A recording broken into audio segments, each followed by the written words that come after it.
up? We're here live. We got a new place.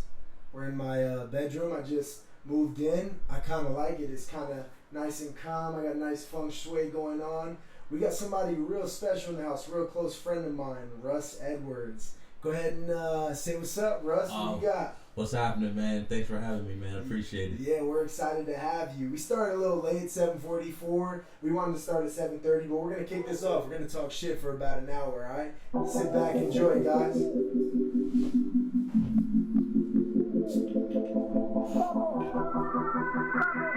Hey, from nothing to something, we're here. That's funny as fuck.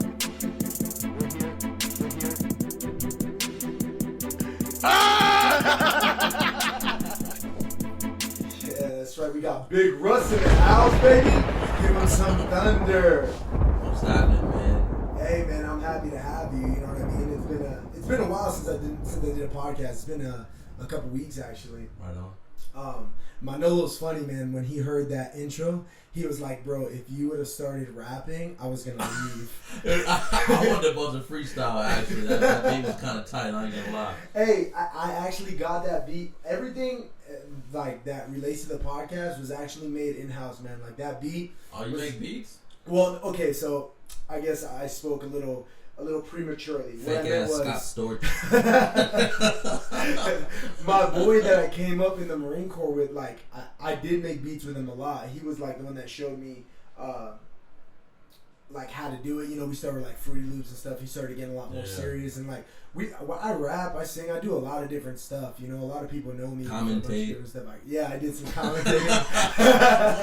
Try to hand me a business card like you didn't know me. I still got that, by the way. You know, that's hilarious. You did, yeah, you did. You were like, "What the fuck are you doing, man? You got my phone number." I was looking super official. Hey, just take my card, you know. Yeah, I want that shit, man. I know you. But it's funny, yeah, my boy, I told him I was doing this podcast, and I was like, "Hey, you got any beats?" And he made some beats real quick, and he sent me some, and I picked it, and then all of like the plugins of like the vocals was from episode 1, and I was just me on GarageBand, like kind of like messing with the sound a little bit. So, you know, and then even the picture that I got for the podcast was made by a friend of mine. Oh, so. Nice, dude. Yeah, man, everything was made in house, you know, from nothing to something, for real, you know. For real. You know what I'm saying? You know? I got red hard, you know. Coming up in the game, you know. Yeah, it's like the food stamps of podcast. I haven't figured it out. You know? Now look at you, doing it, super official. Hey, so tell us a little bit about yourself, man. Where you're from, what you do, and how you got started with that. I'm from Virginia originally. Right now, what do I do? Shit, I work at Sprouts, dude. Back in the meat department, shit's fucking comedy, dude. Oh, dude, it's comedy working back there. And I teach jiu-jitsu and MMA, and you know, just moving through life, man. You know what I'm saying? Just trying to stay stress free. You know what I mean? Make a little change, and keep it moving. Yeah, you know that's what's up. Hey, those of you at home listening, I know he sounds like a huge black dude, and that's because he is in fact a massive black dude. You know what I mean? If you guys don't know Russ Edwards, look him up. He's this big dude, and he's got cauliflower ear that'll make Randy Couture cringe. You know what I mean? And still, these headphones still fit. Yeah, which is crazy. So we have a fighter on here, cauliflower ear friendly. Yeah, cauliflower ear friendly for the headphones. It's important. You know what I mean? Because my baby cauliflower ear, I had to make sure I'm taking care of it. You know? So, yeah. But in time, hopefully, my ears can look like yours. You know? Yeah, you gotta put that work in. Though, yeah, you know I know. What I mean? I seen a meme. It was like somebody said they never want to have ears like me, and I told them, "Don't worry, you never will." Oh, totally. Yeah. And it's always the people who like can't get it that talk shit about people who have it. Right. Oh, I don't want my ears like that. Yes, you do, motherfucker.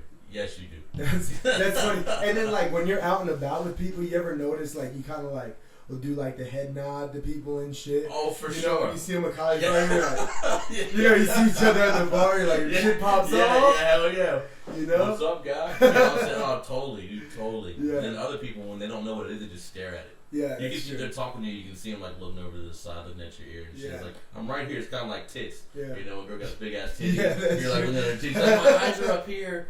You know, so that's hilarious. Yeah, you know what I mean? And it is like tits because like you just want to touch them. You know what I mean? Yeah, can I touch it? Can I touch it? Yeah. You know, but you know that's kind of bullshit, huh? That's a double standard. I would never ask that. I mean, I'd like to ask to touch some fat ass titties. You know what I mean? Can I touch your titties, please? You know, I get slapped or whatever. Yeah. But, okay, I'll let you touch my ear. We can touch your titties. Yeah. Shit like that, but, you know. That's hilarious, man. So, all right. So, you're a black belt in Brazilian Jiu-Jitsu, right? I am. Yeah. I am. Okay. How'd you get started in that? Like, what was your route there? One of my buddies asked me if I wanted to do jiu-jitsu, and I was like, you know, what's that? He's like, oh, it's what Royce Gracie did in the UFC, and I was like, oh, cool, yeah, let's do it, man. So then I went there, and I didn't look back. You know what I mean? Just kept going. You know how it is. You take your ass whoopings. Yeah. A lot of people get discouraged though, man. Yeah. It's hard, man. Like it's super hard because you got to go in there and you're getting your ass whooped. And me being a 300-pound man, you know, power lifter, going in there and I'm getting destroyed by like 150-pound kids. Right. You know, so you got to be able to you got to have a strong mind to deal with that, man. Yeah, I've talked about it before. That was actually what got me into jiu-jitsu because I did wrestling and I wanted to do MMA and I was real big into like lifting. You know, I was a lot more like bulkier and like, you know, a lot bigger when I was like 19, you know, 20 years old. And there was this kid, his name's Marty Davila. He fights. I know Marty. You know Marty? Marty Mart, man. Yeah, Marty Mart. Marty D. Yeah, that's it, man.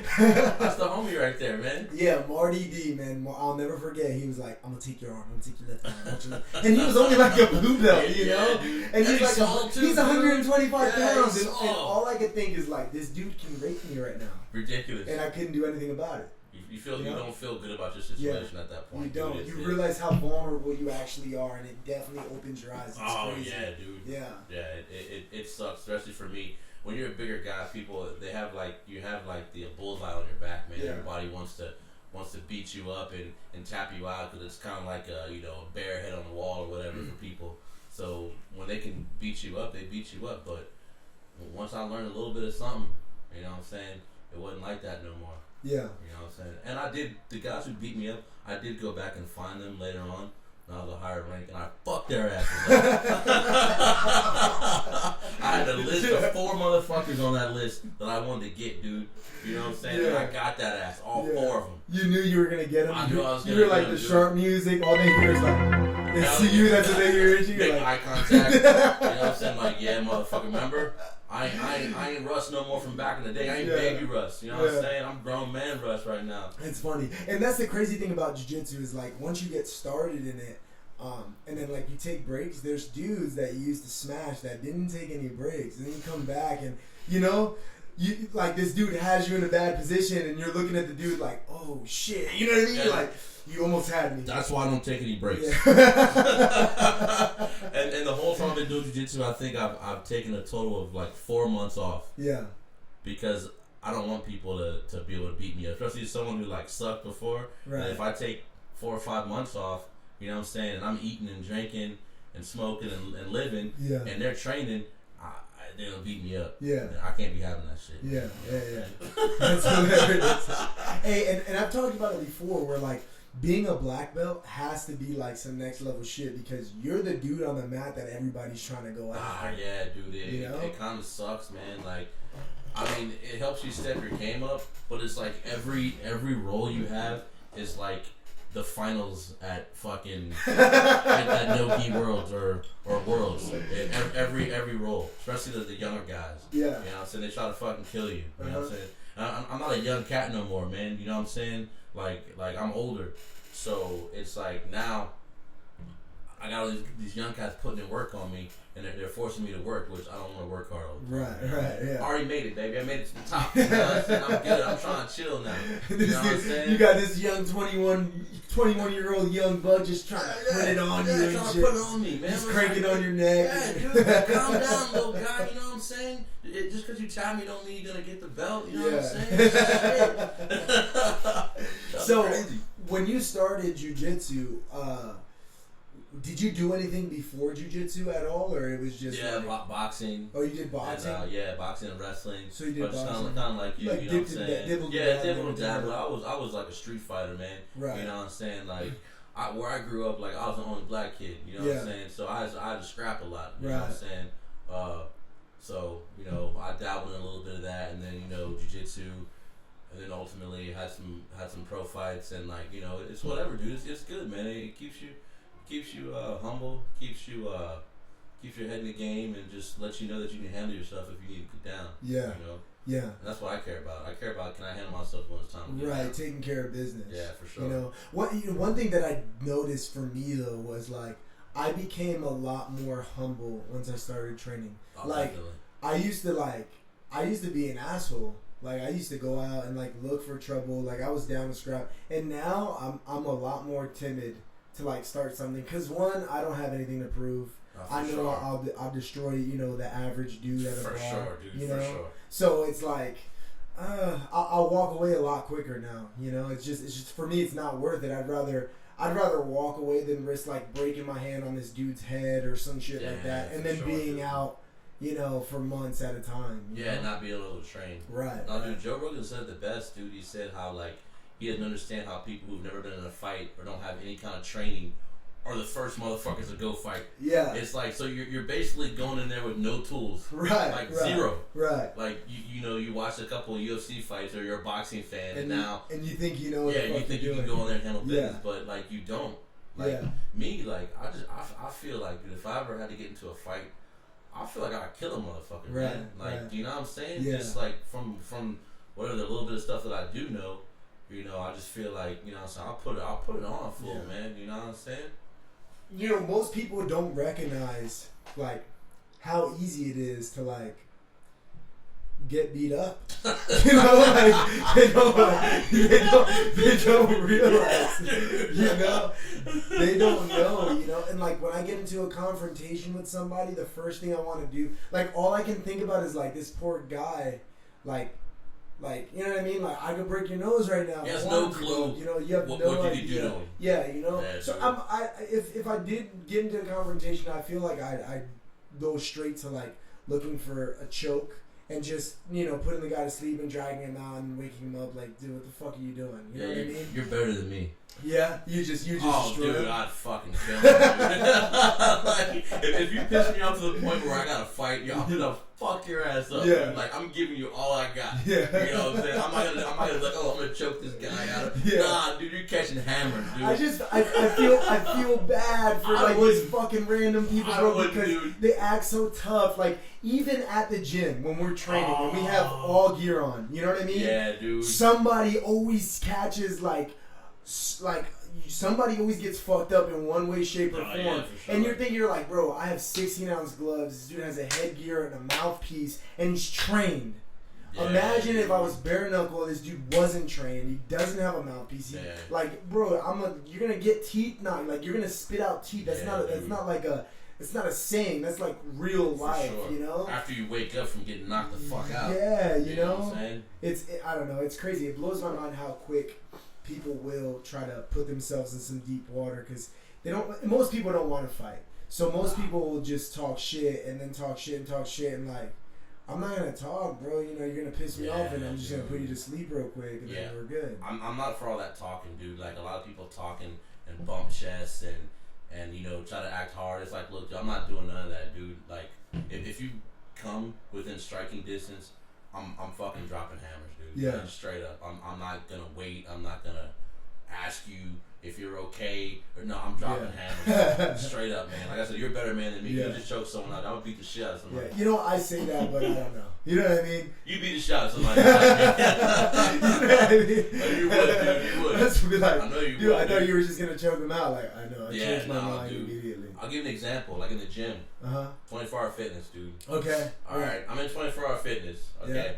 Today, actually. Okay. There's a fucking clown shadow boxing in there, dude. Like killing it, dude. Like, you think this motherfucker's about to go out for, like, the world title and, like, boxing. He's in there getting it. Okay, now, my question is he, like, in the back, like, in dude. He's, like, in between reps, like... Yes, dude, yes. Yes, dude. That's the most annoying thing ever, dude. Oh my, I'm getting after it, dude. I was waiting for him to bust out like a mouthpiece and like some headgear, dude, and just start going at it, dude. But like, you got guys like that, and then you got the guys that just lift that think big muscles and strength equates to ass whooping. Right. Do you know what I'm saying? And it doesn't, dude. You can be as strong as you want to be, dude. But if somebody knows how to fight and you don't, you're gonna get your ass whooped, dude. I mean, and I think that stems from society though, because like most people just talk. So having big muscles is in addition to the intimidation factor if you have a good mouth and a group of friends behind you to back it up. No, for sure, dude. So, I'm a big dude, right? Right. And like, so people already eyeing me up. You know what I'm saying? What do you weigh? What do you weigh right now? I'm like 3 bills, dude. I'm only studying at 300. Dude. How tall are you? 5'11". 5'11"? Yeah, dude. You're fucking. Yeah, dude. You're a black belt in jiu-jitsu. Yeah, right. And a pro fighter. And I got hands too. You know what I'm saying? You know what I'm saying? You know what I mean? It's all good. Shit. But yeah, dude. So you got these clowns in the gym, dude, and they're just like mean mugging you, and like it's like a peacock fest at the gym, dude. Motherfuckers wearing tights and shit. Yeah. Borrowing his girlfriend's tights to go to the gym. Like, dude, how can you be in there looking like that, man? You're wearing belly shirts. Yeah, dude. It's like, come on, bro. Like, you're killing me over here. You know what I mean? You're killing me, dude. Like, and I used to be a straight lifter, so I understand the psyche of the straight lifter. Yeah. Okay, I understand. Like, you want to be yoked, you're strong. You know, you're benching like, 430 or whatever. You know, so you think you can kick people's ass. Yeah. But the fact of the matter is, dude, it's like, look, I bench more than you. I fucking deadlift more than you. I squat more than you. And I fight train every day. Right. So I whoop your fucking ass, dude. You know what I'm saying? Like, that's how I feel about the situation. Like, it's over, dude. You don't got me to anything. Yeah. You know what I mean? Because at the end of the day, if it comes down to fighting, you don't know how to throw a proper punch, dude. Yeah. And my punches are coming straight down the middle, and I guarantee you, Straight I'm going to hit something. Yeah. I'm going to hit something with my eyes closed. Yeah. So, Clown Central on that, man. Whatever. That's funny. So, okay. So, you did boxing, you did wrestling, and you said you were the only black kid growing up? You grew up in predominantly white neighborhood? Yeah, dude. Yeah. This is like straight white dudes, and a couple Asians sprinkled in there, but mostly white guys. Damn, so they would like try to fucking fuck you up. Or sometimes what? I was younger, man. I kind of got bullied and shit before bullying was bullying. You know, and back in the day, dude, you get bullied, you fucking stand up for yourself and you handle business. I didn't go cry to the fucking teacher and tell them that I'm getting bullied, dude. You just one day you just get sick of it, dude. You just unload. Yeah. You know what I mean? You just unload on motherfuckers. Yeah. There was no safe spaces back then. You know what I'm saying? You can't, go to timeout or whatever, dude. If somebody's fucking with you, you gotta put the hammers on them. Yeah. You know what? They didn't fuck with me anymore. You gotta handle it. Handle it, dude. Yeah. You know what I'm saying? And that's what I did. So after a while, I was the cool guy. You know what I'm saying? And you were also like being the only black guy kind of already makes you kind of the cool guy. For sure, dude. You know what I mean? I'm definitely cool. So everybody wants to know you. All the ladies want to. Yeah. They do. You know what I'm saying? So they're coming up to you and is it true? Yeah, I know, right? For sure. You know what I mean? I'm gonna date this guy because he's black. My parents don't like black people. So if that's how I get the cheeks, whatever. Hey, use me. Yeah. Use me. You know what I'm saying? It's all good. You're telling these girls, hey, I'm not Mr. Right, but I'll be Mr. Right now. Oh yeah, for sure, dude. And I got a lot of cool perks and experiences from growing up in that neighborhood. Mm-hmm. One of my best friends, his parents had a beach house on the Chesapeake Bay. So every summer we'd go down there. His parents would basically fill the fucking house up with food, and he had wave runners and boats and shit. So we're fucking getting it, dude. All summer. Yeah. You know what I mean? We had to work for his brother twice a week, dude. Doing some landscaping shit. And then the rest of the time we're fucking kicking it. Right. You know, I mean, if I was from the fucking hood, dude, I would have never got those experiences. You know right. what I mean? It's funny that you say that because I grew up in similar experiences. I'm from Connecticut, and a lot of people, if you haven't been to Connecticut, then you don't realize that Connecticut's one of the smallest states. Yeah, you could probably drive through Connecticut in 3 hours, 4 hours at the most. And those of you in California, you don't know, but the 95 is the highway on the East Coast, and the speed limit's 60 miles an hour. It's not 80 like it is over here, you know? So doing 65 miles an hour, 3-4 hours, just imagine how small Connecticut is. 3 cities in Connecticut are in the top the top 50 most dangerous cities in the United States. Yeah. You know, so in that small state, there's 3 cities that are like real hood. You know, it's crazy. People don't realize. And at the same time, Connecticut's also the richest state in the United States. So you have like the most money, but in this small area. But there's like certain areas where it's really bad. You know, you either, when you grow up in Connecticut, from my experiences, you're either like really wealthy and well off, or you're like in the slums, you know, trying to make it work. You know, overall, Connecticut is, people think like, you know, suburb, and mostly it is like that. But man, you can be in Greenwich, Connecticut, which is like one of the richest cities in the country, and you drive 30 minutes and you're in Bridgeport, Connecticut, and you're not in a good place at all, you know? Yeah, dude. It's Hartford in Connecticut? Hartford, yeah. Is that like the capital? That's the capital, yeah. Okay. Yeah. So you have the 3 cities that I'm talking about that are like, this is, I think it's like a 2014 poll that I saw, so it was a couple years ago. But 3 cities that in the top most dangerous cities in the United States, the top 50 most dangerous cities in the United States, 3 of those cities are in Connecticut, and it's Hartford, Connecticut, Bridgeport, Connecticut, and New Haven, Connecticut. And I mean, it's pretty rough and rugged, but at the same time, I was fortunate enough to be, you know, in an area where it's majority minority, and I was able to see, like, you know, the street side of life, you know, and get like that street sense, you know, that street knowledge. That's where you got all that swagger, huh? Yeah. No, for that, I mean, that's exactly mad swag. It's ridiculous the swag that comes off this guy, dude. If I had a quarter of his swag, man, the sky's the limit. It would be for me. You know what I mean? This guy's. He's smooth. Thank you. I appreciate that, Russ. Give me a plug in on my own podcast. Yeah, you know what I'm saying? Hey, you know, I was thinking, we gotta have you on again, man. We're gonna have you back for sure. I'm ready, man. Sure. Like I'm making the host look good. You know what I'm saying? In case you guys don't know who Danny is, you know what I'm saying? Real suave guy. You know what I mean? Got a little cauliflower ear, so he's gangster. Yeah, so I'm gangster, but like I look white. But I'm like, you know, you look at me like, maybe he's like Hispanic, you know what I mean? Or like Puerto Rican or something. Yeah, or something, you know? And, you know, you could definitely tell you fucked at least 3 black chicks. You know what I mean? 3 more than that. Oh! But yeah, no, it's funny because I with that, I also had the other experience. Like, I dated this girl that went to Trinity Catholic.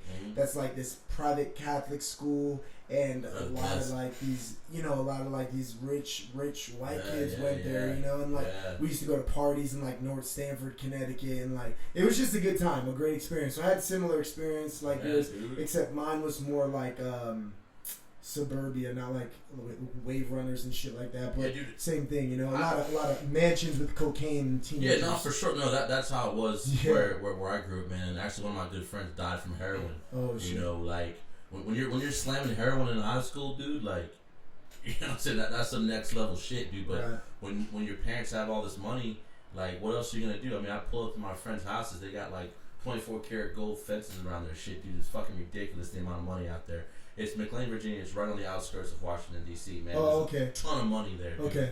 You know? I've been out that way before. I was in Quantico. Okay, Quantico's like south. Okay. So this is north, like around like you got like D.C. You got Maryland, and then you got Virginia, which is like I forgot what they call it because I haven't been there in a long time. Right. But basically they call it like the they've changed the names. It was like there's some acronym for it. I got you. But you know it's that, you know. But everybody from Virginia wants to pretend like they're from Maryland or DC. It's fucking hilarious, dude. Yeah. Because that's where the hood is. It's like, dude, you grew up in McLean, Virginia. Dude, are you fucking serious, dude? Like, why do you want to be from the ghetto? Yeah. I never wanted to be from the fucking ghetto, dude. Fuck that shit. Yeah. I mean, you can't get no fine bitches in the ghetto. You got hood rats, dude. You know what I'm saying? It's resources, dude. If you're from the hood, then the only thing you can get is hood shit. Yeah. You know, I don't want no hood rat. Yeah. You know what I'm saying? I can't do it, baby. You know that's what I mean? funny. We were talking about Marty because Marty's also from Virginia. That's pretty crazy. Marty. Is that you guys? How long did it take you to realize that you were both from like Virginia and shit? And you're like, oh shit. He's more hood though. Like, he's more hood than me. He listens to like go-go music, which is like, I don't know if you know what go-go music is. No. Go-go music is like the music that is from like only DC. It has like congos. And it sounds weird, but I mean it's cool. So what they do is they remake songs, but they have the same beat. It's kind of like ghetto ass reggae. You know how reggae, like old school reggae, has the same fucking staccato beat. Yeah. You know, but go-go has a beat of its own, but they just remake songs, and it's super ghetto. Yeah. So Marty, I'm sure he's been up in plenty of go-go's. I'm pretty sure he's been in mad go-go's. You know, and he raps too. He does. I'm pretty sure on IG he's rapping. Yeah, he's rapping and shit. It's just funny, dude, because he got a lot of swag too. Yeah, man. he does. I have zero swag, dude. My shit is fucking whack. You know, that's probably why the black girls didn't like me, because I didn't have swag. You know what I'm saying? But it doesn't really matter. Yeah, it doesn't. It doesn't matter. You're like, I don't like you guys. Yeah, I don't like it's a win-win. Exactly. We're all winning here. It's fucking hilarious. Hold on, let me grab this fucking water real quick. Oh yeah, dude. Oh shit. Alright, so you got into jiu-jitsu. When you got into jiu-jitsu, was it in Virginia or were you? No, it was actually, you know, in East County. I started at San Diego Fight Club actually. Okay. Yeah. Under Charlie Kohler, and you know, they had a falling out with some people there, and I kind of ended up like following some people from there, and then I just kind of ended up training everywhere. That's why I never really had a home. I kind of was like a fucking nomad. You know what I mean? I'd go train wherever I could train, where all my friends are training.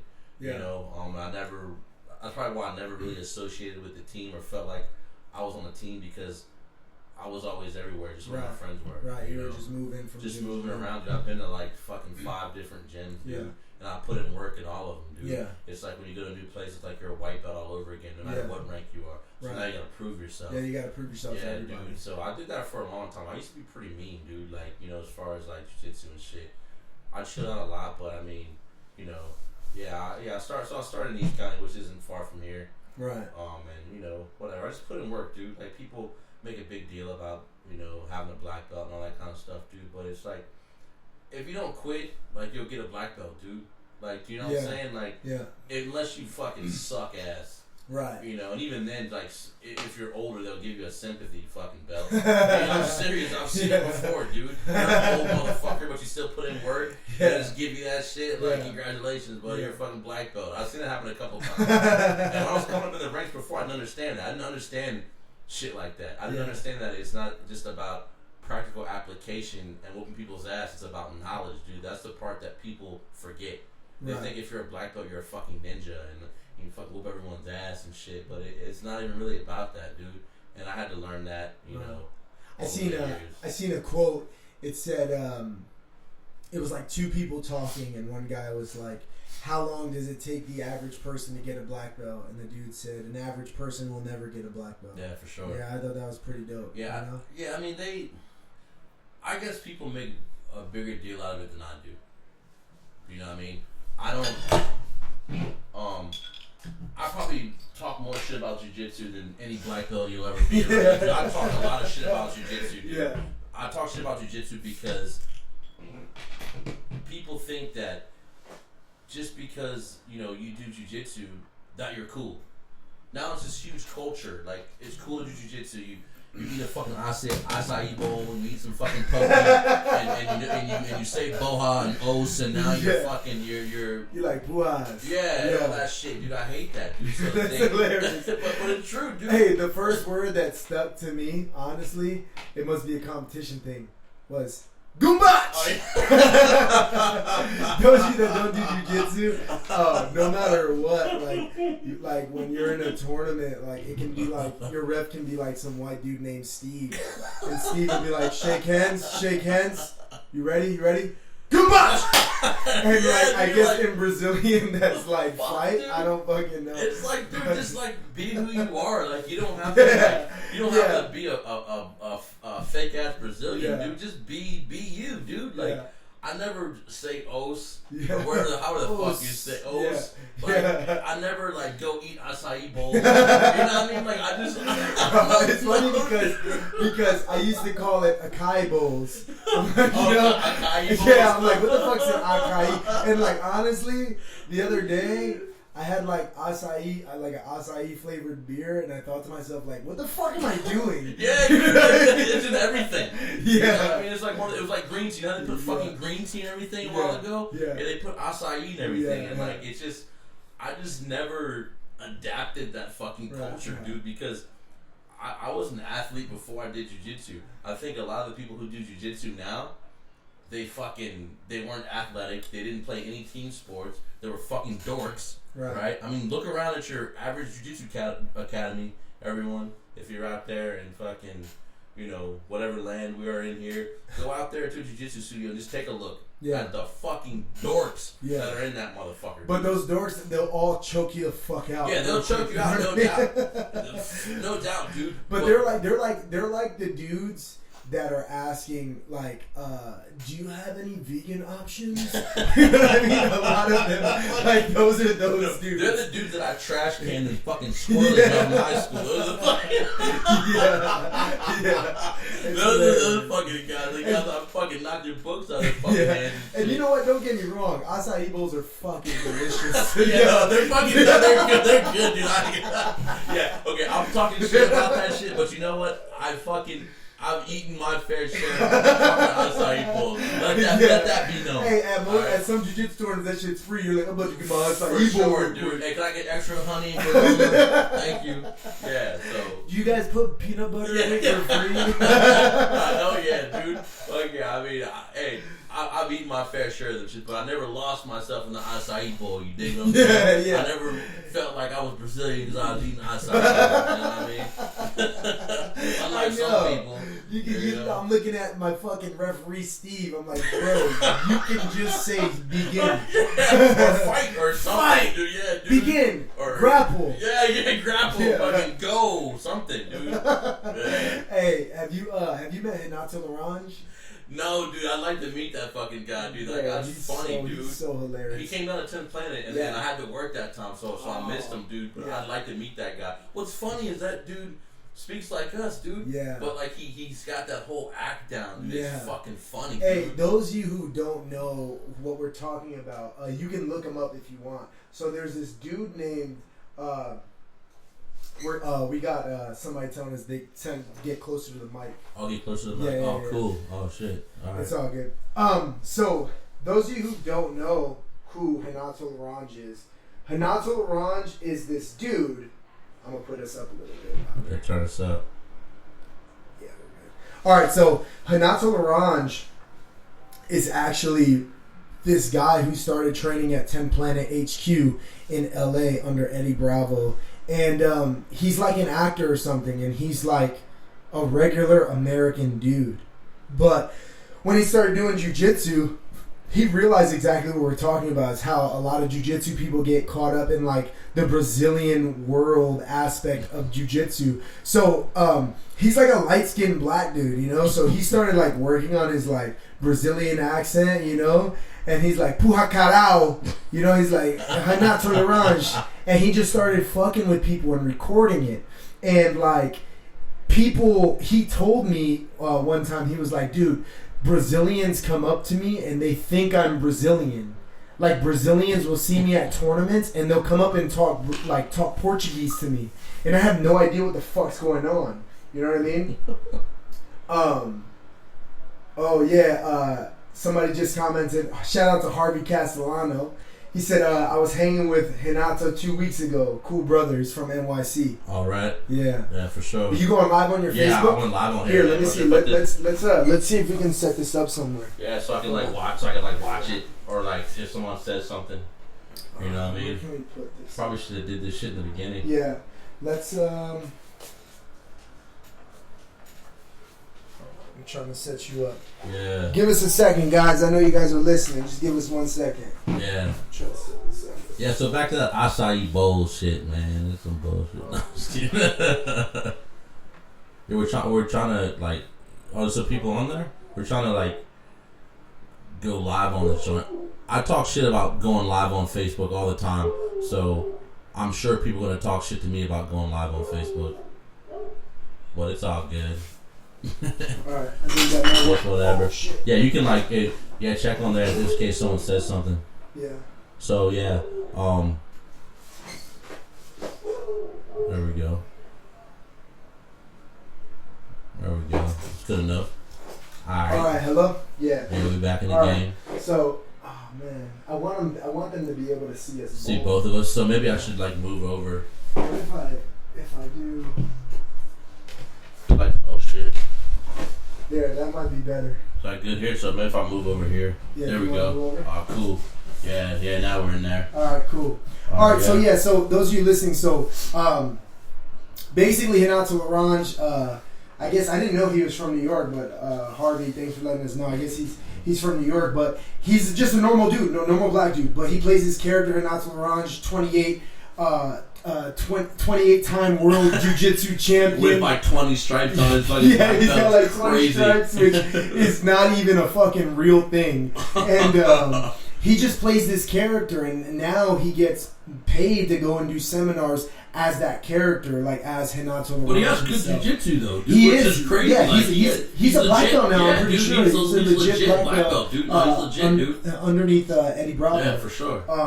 But you know, you can look him up on YouTube. Like, there's a video of him fucking with Joe Rogan, like just following Joe Rogan, and Joe Rogan's clearly trying to like ignore him and shit, you know, and he's like, Joe Rogan, Joe, hey, don't talk to that guy. That guy's a white belt. That guy. Don't talk to that guy. Don't talk to that guy. That guy's a white belt.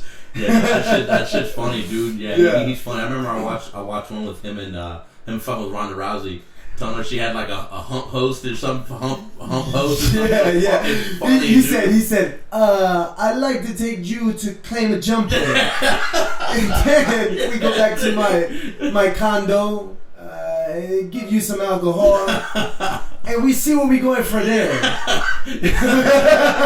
No, that's just funny because you know, that's all the Brazilians are, dude. They think they're fucking pimps and shit. You know, it's fucking funny, dude. Yeah, he's a hilarious dude, but you know what? He's somebody who learned how to, you know, find something, you know, to promote himself and sell himself, and like, yeah, for sure. You know, and there's videos where he doesn't give a fuck if the camera's rolling. He will let you have it. Oh, for sure, there's videos of like him talking shit to Nick Diaz, and Nick Diaz like push him, like trying to fight him. Yeah, dude. You know? Oh yeah, that's just funny. Who else? There's another video where he just started talking shit to Vinny Magalesh. Oh, he hates Vinny Magalesh. Yeah, he talks so much. I call that guy Vinny Fagalesh.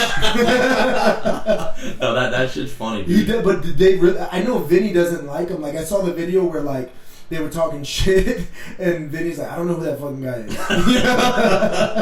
No, that's funny, dude. He definitely hit the nail on the head with that, dude. Yeah. Going there. Harvey's still on there? Yeah, he said, I thought he was fake BJJ, really. Yeah, he's really a black belt. Yeah, he's really a black for belt. Sure a black belt.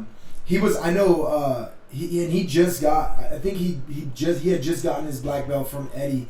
I know that he did gi jiu-jitsu before he was with Eddie Bravo. I think he was a brown belt before, but yeah, he's a legit jiu-jitsu dude. He definitely will whip it on. We go up there sometimes. You know, Gio and Boogie, they go up to HQ. Sure. And good dudes, man. Shout out to Gio and Boogie, man. I like those cats, man. Yeah, man. Those dudes are fucking animals. Yeah. I've talked about them before, their work ethic and their ability. Those guys, they're fucking studs, dude. Yeah. I like those guys, man. Hey, how'd you feel, like, before you met them, right? Like, being a black belt, knowing all the work you put in, and then knowing how quick they climbed. Oh, Did you have some, like, resentment towards them before you met them and knew who they were a little bit, or what? Not really. I mean, honestly, dude, I never really understood the whole no-gi belt system, you know? Mm-hmm. But just because I didn't understand I never said that whatever, it wasn't legit, you know? But nah, dude, those guys breakdance and shit, man, they're fucking flexible, and you know what I mean? Like, so the Eddie Bravo style, dude, that shit fits them, dude. Do you know what I mean? I've rolled with Boogie. I haven't rolled with Gio. He always invites me to come roll with him, but like whatever, I'm always working or something. We'll go out there. We'll go out there. Check him out, dude. But I roll with Boogie, dude. That fucking dude's good, man. And like he's like deceiving, like his body's deceiving, dude. He's like super long. Yeah. You know what I mean? And like it's just weird. Yeah. You know what I'm saying? But dog, dude, Boogie's legit, dude. And I'm sure his brother's legit too, dude. Yeah, Gio's the real deal, man. And super nice guy. Every time I see him, they speak, and I'm all like, you know, stuck up like some fucking purple belt. Not at all. Motherfucker that won, you know, the local tournament. Yeah. You know what I mean? But nah, I didn't resent those guys, dude. Like, hey, if you got your black belt through Eddie Bravo, then you gotta be legit, dude. You know what I mean? So I rolled with Boogie before I even really knew who he was, really. You know, and I was like, damn, this fucking cat's good, dude. You know what I'm saying? Yeah. Super flexible, strong. You know, I mean, guy's legit as far as I'm concerned. I ain't hating. Yeah. You know what I mean? I don't never hate on nobody, man. Right. Like get your shit, dude. If you got your shit, you if got it. You got it. If I have a problem with, if someone has a problem with someone getting promoted, you know who you talk to? The motherfucker who gave him the belt. Yeah. Don't talk to the person who got the belt. They didn't ask for it. Yeah. You know? Yeah. I mean, that's a good point. I never even looked at it like that. Yeah, for sure, dude. So what actually brought you out here from Virginia? How'd you end up in San Diego? Oh, it's a long story, man. I was in the military, man, and I always wanted to come out. I always wanted to come to California because when I was a kid, I'd watch the Dr. Dre and like Snoop Dogg and like Daz and Corrupt, like all those videos, all that music was super popular back then. I was dating myself, so like high school. Yeah. You know, so I'm almost 41, so whatever. So I was like, dude, I need to go to California. You're really 40 years old? Yeah. I'd never guessed, dude. Honestly, man. I'd have said maybe like 35. Yeah, nah, dude. I'm gonna be 41 in March, dude. So I'm an older cat, dude. But I'll still get down. I'll get down. So yeah, dude, I watched those videos, man. Especially because the Dr. Dre Chronic album had just came out, right. And then like Snoop Dogg Doggy Style was out, and like Westside Connection, Cypress Hill, like all those videos were popular, dude. So I knew eventually I'd end up in California. So I came to California. And then I was like, you know what, dude? This is where I'm supposed to be, dude. Yeah. I saw the sunshine. I saw the ladies. I saw just the lifestyle, all the good food, because I fucking love to eat. Dude. Right. And I was like, dude, this is where I want to be. So I came out here. I got to California in 2001. And I've been here ever since. So basically, I can say I'm a California native. Yeah. You know what I'm saying? So I'm a California native, dude, and I just decided this is where I want to be. But I am going to move to Thailand. Oh, you are? I am, dude. Shit. That's my plan, dude. Oh, okay. To move to Thailand. When are you making that move? Hopefully sometime next year. Okay. So that's why I work in that Sprouts to save up more money. Right. So I can move there, dude, and eventually that's where I want to be, dude. I think that'll be a dope ass move. Yeah. I'm excited because now I got somebody to come and visit. Yeah, dude. Fuck yeah, dude. Just come out there, man, and just chill. I mean, you've been to Thailand, right? Yeah, but I didn't really get to have much fun there. You didn't have much fun? No. Okay. It's super fun. Right. For one, it's fun as fuck. And just it's just chill, dude. Like you got the beach, like you're just chilling. And I got a homie who has some connections out there at some of the local gyms. Yeah. So shout out to my homie Brody Farber. You know, so I don't know if you know Brody or not. No, maybe if I see him. Super cool guy, man. Fucking he's one of my good friends. He goes up to Thailand and Brazil a lot, and he has like some connects for like gym, working in the gym or whatever. Yeah. So teach jiu-jitsu a couple days a week. And just fucking chill, dude. Yeah. Like, you know what I'm saying? That's what's up. So, what do you want to do when you get out there to Thailand? What are you looking to do? I just want to fucking kick back, dude. Like, I'm tired of, like, the life's hustles and bustles, dude. You know what I mean? Just here busting your ass for what, dude? Working, 40, 50, 60 hours a week for what, though, dude? Like, you know what I'm saying? It's like, what are you doing to enjoy yourself to make sure you're having a good life? Yeah. And I think a lot of people just get caught up in that hustle and bustle, dude. And I try not to do that, man. Like I try to keep my stress level low. That's probably why I still look young and sexy, dude. Because I don't let that bullshit get to me, dude. I don't put myself in positions to where I have to do something. Right. Like, as far as work, right? Like, where I'm from, I'm sure where you're from, like when you're used to making a certain amount of money, you're used to a certain lifestyle. Right. Right? So if you don't make that money, you can't live that lifestyle. So you have to keep making more money and more money and more money. And keep that lifestyle. Yeah, dude. And just like numbers, dude, or money's like numbers. It never stops, dude. Like numbers never stop. It goes on forever. So you'll never be satisfied. Right. So basically, I downsized my whole life. You know what I mean? And I live like a minimalist. Yeah. You know what I'm saying? And I mean, man, I hear you guys. That's what I'm getting ready to do here soon in the next 8 months, man.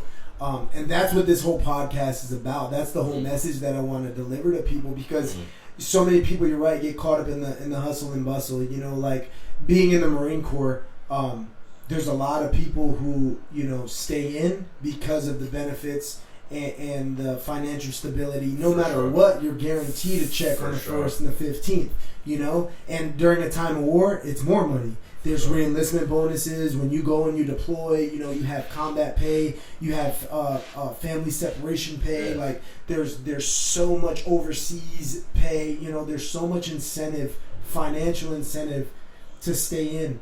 But there are so many people that really don't love what they do, and they get so stressed out. For sure. You know?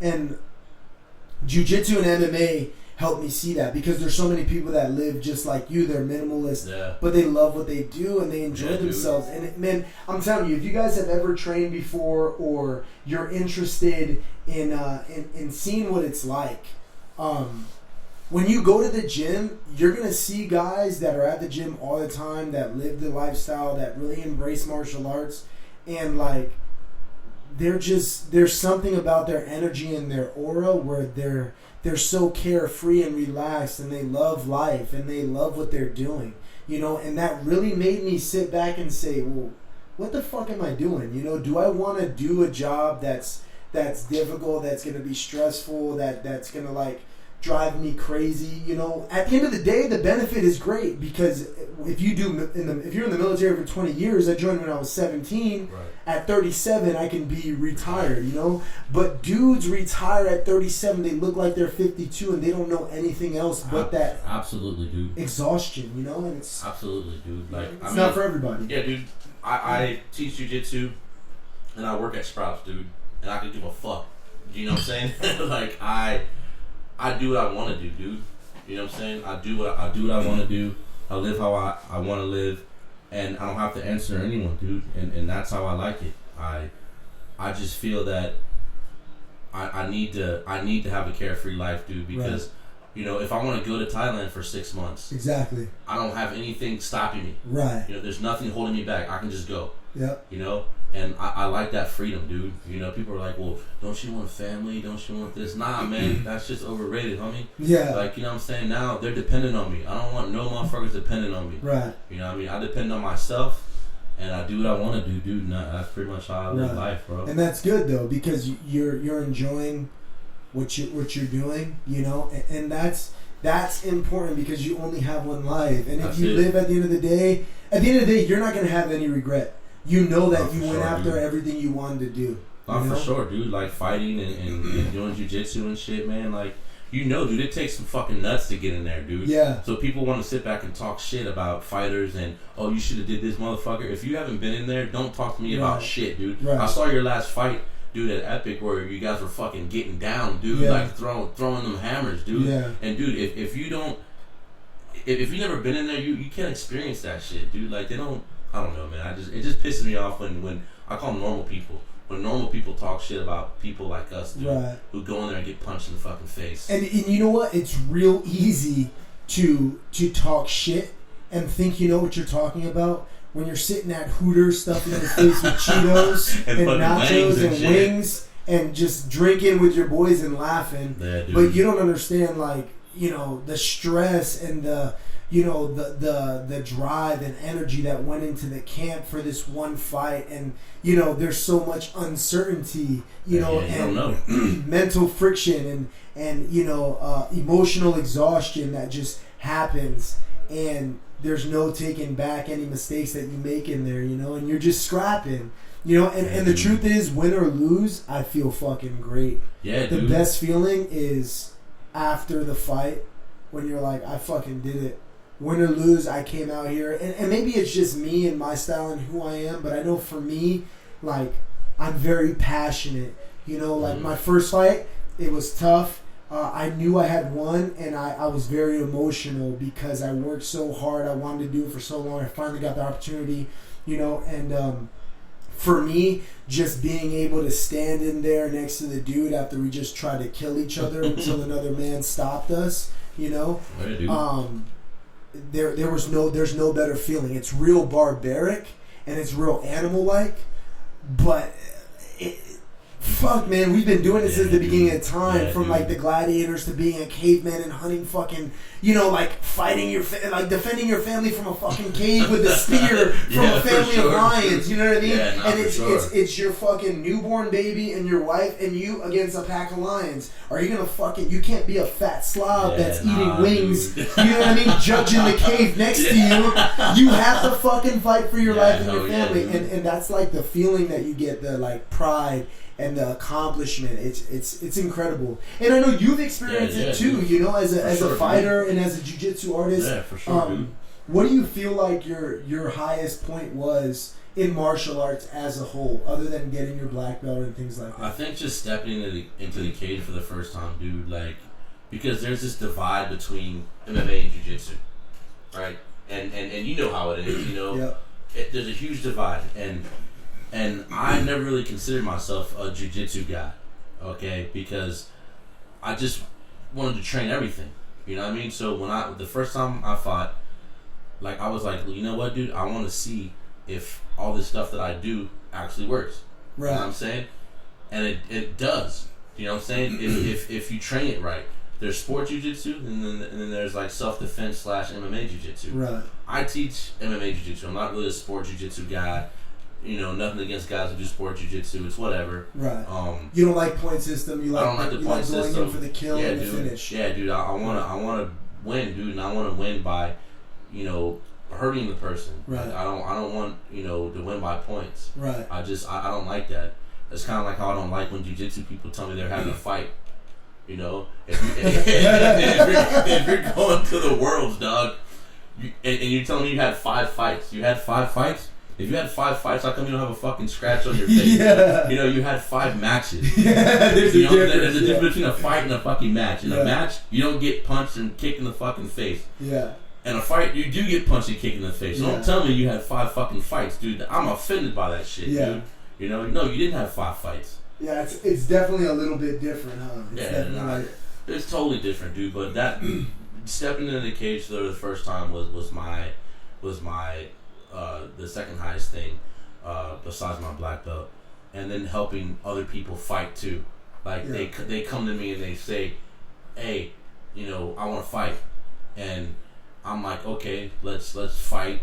Let's pick a show, and we're gonna try to get you into it." Yeah. And I've done that for 3 people. Yeah. 2 of which fought on last Friday, at Epic Fighting. Yep. And I was there. I did some commentating. I saw you in your suit. Yeah. I saw you looking. That's where your swagger and suaveness comes in. And that's where I slipped you that business card. That's when you slipped me the fucking business card. Like you didn't know me. You're like, "Oh, I got some cards. Do you have a card?" "No, I don't have a card. Do you know me?" You're like, "Hey, Dick, I'm an MMA coach and I work at Sprouts. What the fuck do you mean you have a card?" Dude, I fucking cut meat and shit. I don't have a fucking card, dude. But Russ Edwards, meat slanger. You know what I'm saying? Nah, dude, I don't have a fucking card, bro. But anyway, so we were there Friday and stuff like that, and it was a rough night, man. It was a rough night for one of my fighters. I recently gave her a black belt. I gave her a black belt. I think it was on Wednesday. Yeah. No, was it? It was either. No, yeah, it was Wednesday. And she fought on Friday against this girl who apparently nobody else wants to fight. Right. So I came up with a game plan. The girl's like 6 foot tall, but my chick was 5'7", and we came up with a game plan, which was to get inside, drop hammers, and take her down. And I think that we executed that plan, and I don't know what the judges were looking at. They definitely weren't looking at the fight, because I think my girl won the fights 2 rounds to 1, dude. Honestly, and it was a hard loss, dude, because the girl name's Erica Ontiveros. It was her second fight. Okay, the girl is a fucking animal, dude. She is. Fucking animal. Yeah, I've seen both of her fights. And you've trained. I think I've trained with her. I sparred with her. She's an animal, dude. Yeah. All right. She's like, she will scrap with a grown man. Yeah. all day. She's not timid, not scared. She will throw hands. Put it down, dude. Yeah. I've cracked her quite a few times, and she's like, whatever. So we had a game plan, dude. So the girl's 6 foot tall. So obviously the game plan is to get on the inside, right? And utilize her grappling, which we did, dude. I mean, she scooped her up, dude, and dumped her with a double leg, and that girl's never been picked up like that before. Yeah. You know what I'm saying? And there were some very good moments in that fight, dude. And I feel bad that she lost that fight, dude. Like I really do, because she fought to the best of her ability, dude. Yeah. And I think she came out with the win, dude. And it's frustrating because, like I said, I was there and I commentated, and I was there with Chris Lieben, I was there with Jerry the Voice, and we had her winning, you know. When I went in the cage and Harvey gave me one of the belts, and like I was ready to throw it on Erica, you know. And I'm like, she won this like by far 2-1, you know. But it's frustrating, and that's a lesson that I had to learn in my last fight too. Is sometimes that's what happens when you leave it to the judges. You cut a lot of weight though, dude. Yeah, I did. You know, I remember that one, dude. You look like a fucking golem and shit. when I saw you at the weigh-in, dude, you were fucking skinny, dude. Yeah, I was. Yeah, man. Yeah. I'm gonna have to do it again. You gonna cut that much weight again? Yeah. You gonna start early or what, dude? Yeah. You know, I'm now that we're settled in here. You know, she started work, and the little one started school, and you know the gym's down the street. The Mission Gorge, just take Mission Gorge all the way down, and work has been a lot more convenient.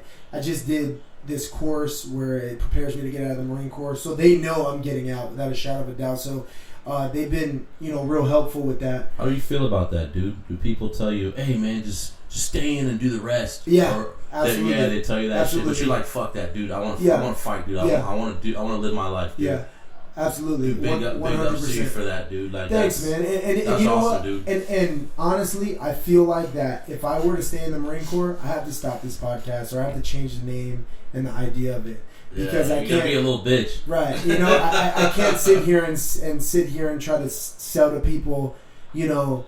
If you want to live your dream, everybody starts from nothing. You know, you can chase your dream. You can make it a reality. And you're staying in the military. Yeah, and I'm staying in, you know, for comfortability. I know it's going to be tough, and I know it's going to be hard, but I also know what I want, you know. And do I want to make it big in the UFC one day? I don't know. That'd be nice. What I do like doing is this. I like fighting. I like training. I'd like to open up my own gym. I'd like to become a black belt. I'd like to be able to train and coach. Yeah. So what I'm doing is what I love right now, and is that going to change in a couple months? Maybe. I don't think I'll ever stop training. I don't think I'll ever stop fighting. You know, maybe I'll stay an amateur until I can't fight anymore and just fight wherever I can. Maybe I'll go pro and get a couple fights until I can't do it anymore. Or maybe, you know what I mean, once I get out and I focus full time in the gym, you know, I become a monster and I become this huge name, you know. I don't really know, but I'm just going to keep doing what I love. I think you're good, dude. I remember the first time I trained with you. Yeah. You're good, dude. I appreciate that, man. You got some skills, man. So I appreciate that a lot. You know, just keep doing what you're doing, man. Like that's fucking dope that you're doing that, and you're gonna get out and live your life and try to go as far as you can, dude. Yeah. That's respectable, dude. And people should admire you for that. But you know why? Because a lot of people don't have the balls to do that shit. Right. Because they don't want to get out of their comfort zone. Right. And that's the important thing, man. And that's really why I created this podcast, right? Mm-hmm. So, like, I don't think I ever told this story, but I have a friend of mine a couple months ago. So, in May. In May, I went to go see Joe Rogan in Irvine. Right, it was my birthday. Oh, I remember that show. It was my birthday, and I had some friends that brought me out to go see Joe Rogan. What is that up there? Let me see. They're just saying what's up. Oh, who's on? Let me see that. Let me get my shout outs, man. I don't want to be a little buster. Yeah. Keep talking, man. Yeah. So I went with a group to go see Joe Rogan, and there was this friend of mine who told me, like, we were mid-conversation, and I was doing what I do, making people laugh, you know, like, just being a clown. And mid-conversation, my boy tells me, hey, man, you should really think about starting a podcast. And it was something that I had like played with. I had an idea with a couple friends before. We should start a podcast because I listened to Joe Rogan's podcast and things like that. And but my buddy was like, "Hey, you should really start a podcast. Like, I listen to it. You're funny. You like talking, things like that." And I was like, "Hey, that's something that I thought about doing for a while, you know."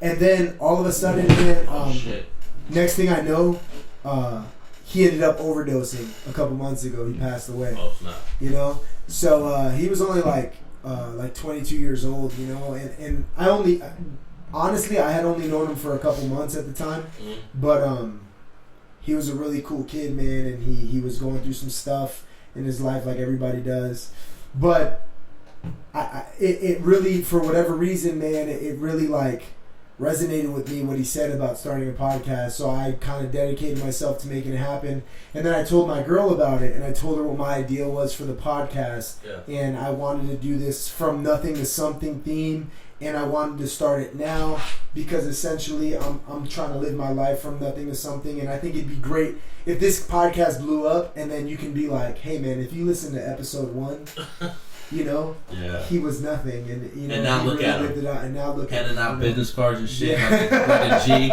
you know what I'm saying? You know? I'm like, "Danny, what's up, dog?" And now he's like, "You're too cool for me now." I was on episode 8, dog. Like, come on, baby, you know what I'm saying? Hey, don't forget about me, dog. I never forget about you, Russ. But yeah, and then my girl was like, "Hey, I'll buy all that shit for you right now," and she bought all this equipment, bro. She pulled into the next Guitar Center and bought all this equipment, and then like the next week I did my first episode. So like, for me, it's important to really sell that message, because being in martial arts and MMA, I do see a lot of people who are living their dream, and that's my dog Gunner. He's all loud and shit. But I do see people who are living their dream, and I realize how real it is, how much of a reality it is. It's crazy. Here, move this back. I'm trying to get that on there. I'm trying to get closer, but that shit ain't gonna work. Let's put it there. But yeah, man. So that's where the whole idea came from the podcast and the theory, and I enjoy this, man. Even just talking to you, you know. Yeah, dude. Hell yeah, man. Like, I always thought you were a cool cat. You know what I'm saying? So that's why I wanted to be on here, man, because I like talking shit or whatever. Yeah. Like the next man, you know what I'm saying? That's what I do. You know what I mean? But let me give a shout out to some people. Yeah, go ahead, man. Dude. Give a shout out to who's on here, man. Shit, a lot of people on here. Hey, I just want to say what's up to everybody who watched this, man. I know I talk shit about going live on Facebook and shit, but I had a reason to go live. I just don't be at the grocery store going live on Facebook and shit like a little bitch. You know what I'm saying? So I'm on here and I'm live just because. So everybody who's watching, what's up, Nick Ibis? That's the homie, man. He's I know Nick Ibis. I trained with him at Team Quest. Yeah, dude, that's the homie, man. Yeah. I like that cat, man. I want to give him a shout out. Is it? I thought it was Nick Ibis. Is it Nick Ibis or Nick Ibis? I don't know. Ibis. I don't know. Wait, what's your name, Nick? Nick, you gotta get us right here. Yeah, we don't want to fuck it up. Yeah. Either way, you're fucking Nick, bro. It don't matter. Big fucking Nick. Oh, Danny looks like a crackhead when he cuts weight. Yeah. I think Russ says dude more than any black guy in the entire history of black guys. Oh, this guy's a funny guy. Right this guy's a funny guy right here. That's funny. Yeah, hell yeah. I mean, I say dude a lot, whatever, man. I'm in California, San Diego. You know what I'm saying, motherfucker? I be surfing and skateboarding and shit. You know what I'm saying? Do you really? Yeah. Do you really surf and skateboard?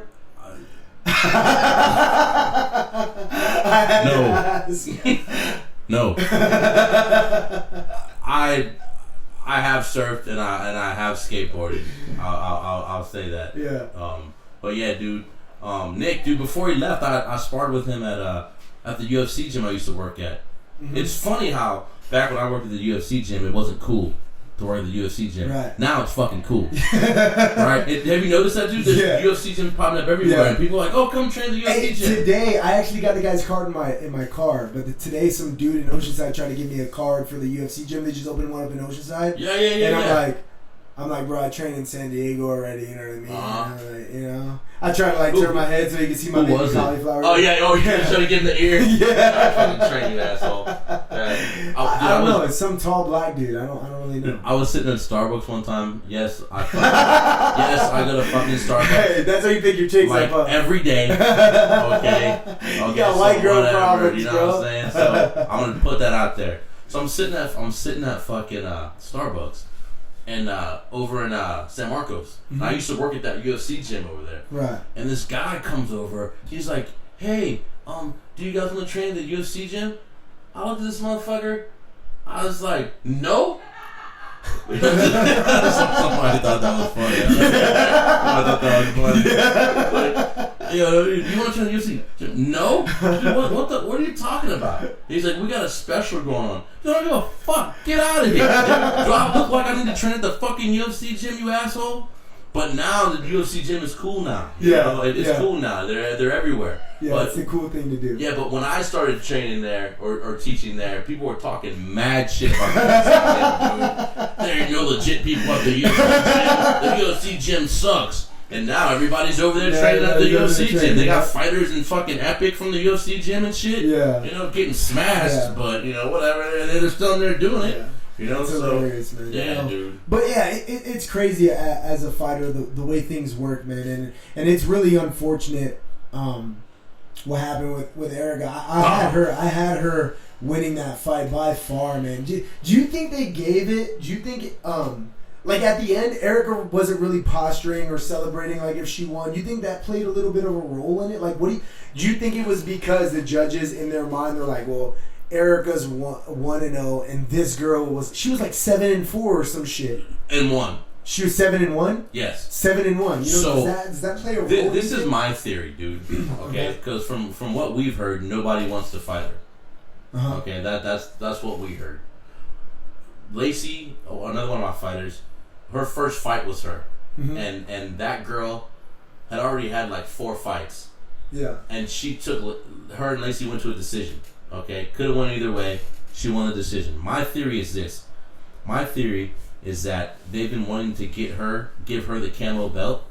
So if my fighter didn't knock her out or submit her, the decision was going to go to her anyway. Right. And it took ridiculous, dude, it was like 5 minutes, ridiculously long for them to get that paper in the cage and get the decision way much longer. And you know, and it's frustrating. And the thing is you know, those of you at home wondering about the fight, I'm sure it'll be posted soon. Epic is gonna, you know, chop it up and make sure they edit it right. It's Epic 32. I'll share it on my page. Just follow my Facebook page, and I'll share it on my page. But it's what's Erica's Erica Ontiveros. Erica Ontiveros, and who she fighting? Do you remember? Anita Hohenlieder. Anita Hohenlieder. She's like German or some shit. Yeah. I don't know. She even has an accent. Yeah, just watch it, and you'll be as shocked and stunned as we were. And the thing is Epic, they do a good job hosting the fights, and it's not Epic that has the judges. It's the California Fight Commission. It's Camo that has the judges, and they're the ones who make the call. So it's really frustrating when that happens, you know. And I mean, fuck, I learned from my last fight, and I know my next fight, I'm probably gonna fight on Epic 33. Yeah. I'll probably do catch rate 175. Yeah, February 3rd. So shout out, you know, check that out, February 3rd.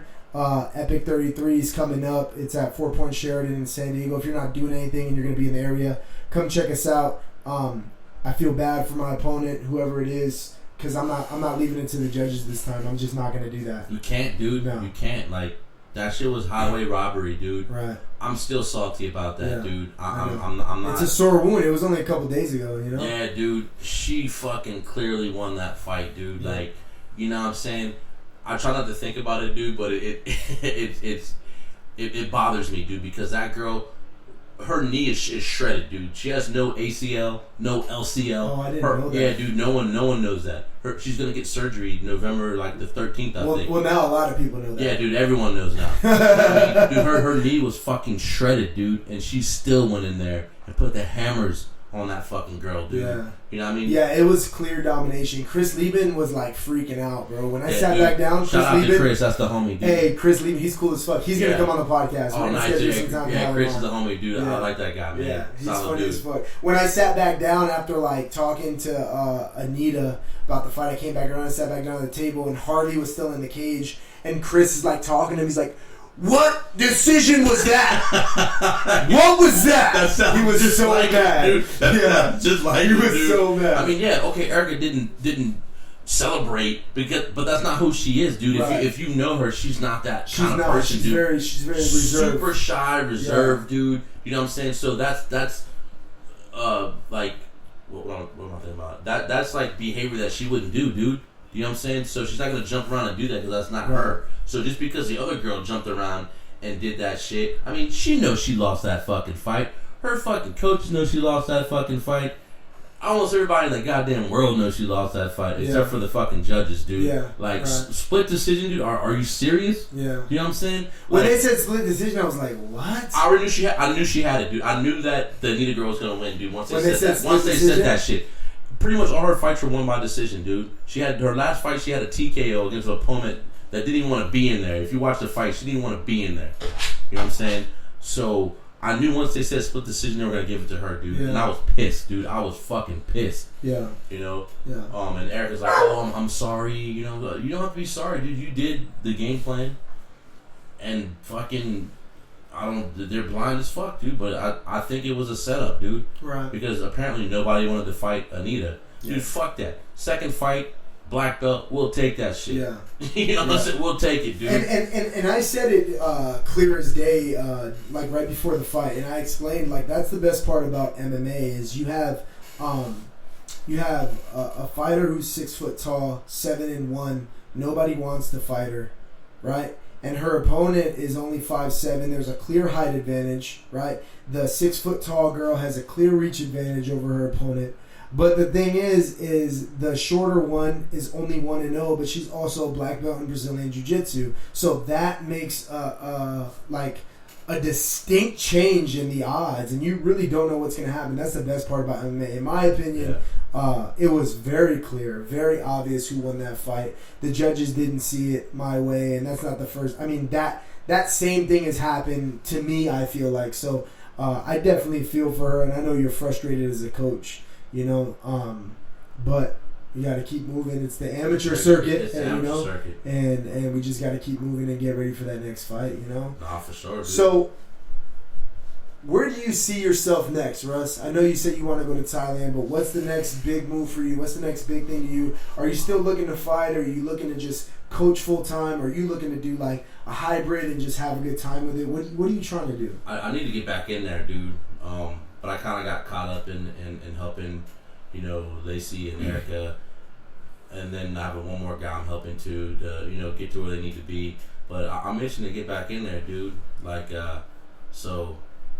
We'll see, dude. We'll see what happens, man. But I guess right now I got coach duties. Yeah. You know, which isn't bad. You know, I always stay ready, dude. You know what I mean? I'm always ready to get down.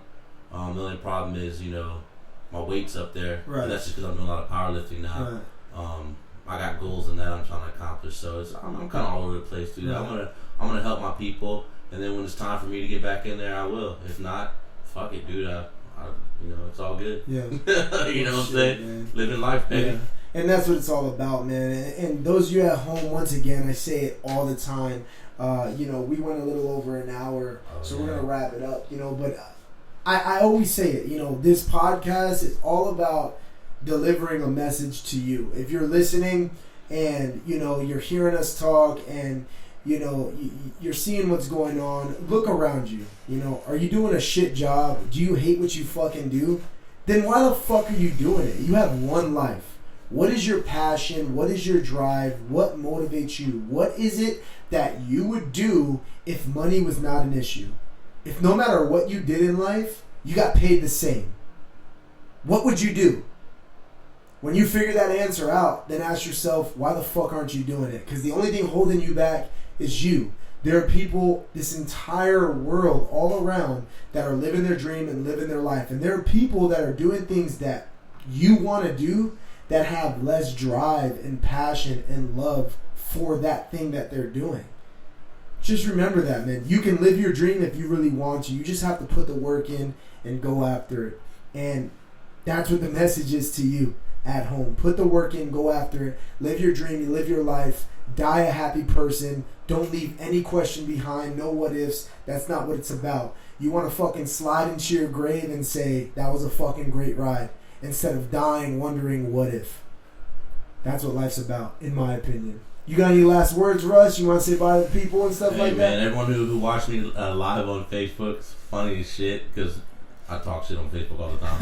Yeah, you do. About going live. But anyway, I appreciate you guys watching. All of Danny's people, I appreciate all you guys watching. I appreciate Danny having me on the show. Fucking cool cat. You know what I'm saying? We love having you, bro. Yeah, dude, watch out for this cat. You know what I'm saying? He gonna blow up, dude. Handing out business cards and shit. That's how he does it. You know what I'm saying? And it's like he said, man, live life, man. You only got one life. You live that motherfucker. You know what I'm saying? Because you never know when you gonna go. Hell yeah, you never know. Any day could be your last. That's it, homie. Hey, Russ, the Silverback. And if you see him, you'll understand why they call him the Silverback. Hope you guys have a good night. And we'll see you next time. Hopefully we'll have another one up on Thursday. If not, we'll see you next week. I don't know who's going to be on yet, but we'll figure somebody else out. And we'll have Russ back again. Hopefully we'll have Russ on with more people. You know, we'll figure something out. But thanks for listening, guys. From nothing to something, we love you, as always. We'll see y'all later. What's his freestyle? Go ahead, Russ. That's it. That's some Marty D shit. Marty D. Feel me. Yo, turn my microphone up.